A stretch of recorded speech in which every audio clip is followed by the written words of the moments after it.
Riverview is shining a light on history this morning. Old Salem and the Museum of Early Southern Decorative Arts recently received a rare artifact. Yeah, here to tell us more about it and what else is going on at the museum is Leah Lane, the curator of the museum. Good morning, Leah. Thanks for being with us today.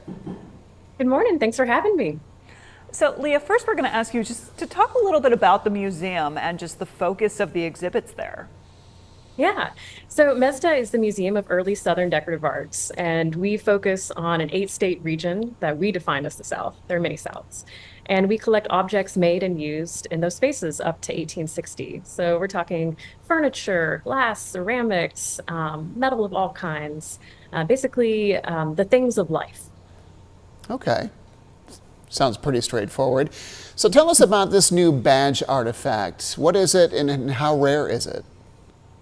It's extremely rare. And actually, I have it with me here this morning, and you can see just how little it is. It fits really nicely in the palm of your hand. So this is one of 11 known free badges. These were issued from 1783 to 1789 in Charleston, South Carolina. And they were issued to free people of color in that city. They were required by city ordinance. And so free African Americans were required to wear these when they were walking around in the city, anybody over 15 years old. Like I said, there's only 11 that survive. Most of them survive from archaeological context, so they're not in the greatest condition. This one is pristine. You can actually see the printing plates that the copper was recycled from.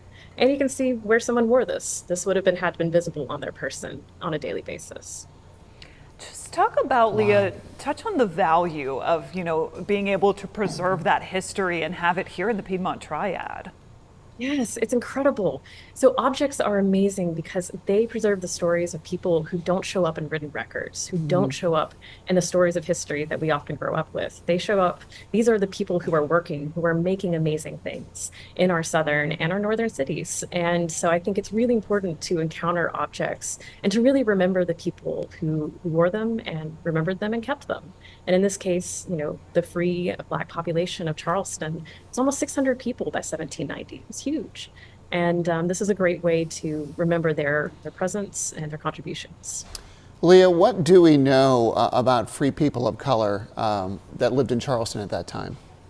Yeah, so Charleston was a majority Black city by the time of the American Revolution.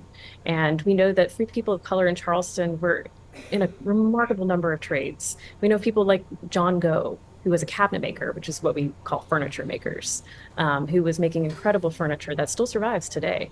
And so we don't know all of their names. We don't know who wore this badge, but we know that their presence was there and their contribution was there.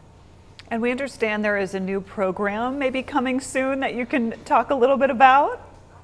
Yeah, so we have several conferences and symposia through the year, and I'd love for your viewers to come and join us on September 20th and 21st. We're looking at silver, so memory and silver and metalwork, and we've got some great scholars coming in. And then if you're into furniture, we have a Southern Furniture Conference happening October 24th through the 26th. All of that's here in MESDA in Winston-Salem, and I encourage you to check out our website and sign up and join us. Okay.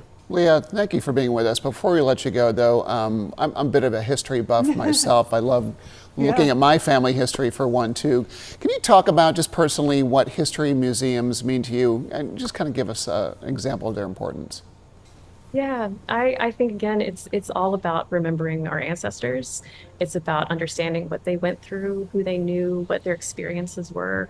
And I think objects in particular, because they seem so familiar to us, we all have a chair, for example, they help us really connect with what these individuals went through and what their lives were like. And so every time I see a chair or a beautiful piece of pottery, I think about the hands that have intersected with that over hundreds of years. And I hope that you'll come down to see us at MESDA and have that experience for yourself. Well, Leah, thank you so much for joining us on The Vibe this morning. And the Museum of Early Southern Decorative Arts is on South Main Street in Winston-Salem. It's open Wednesdays through Saturdays. Tickets begin at $15. You can learn more at mesda.org.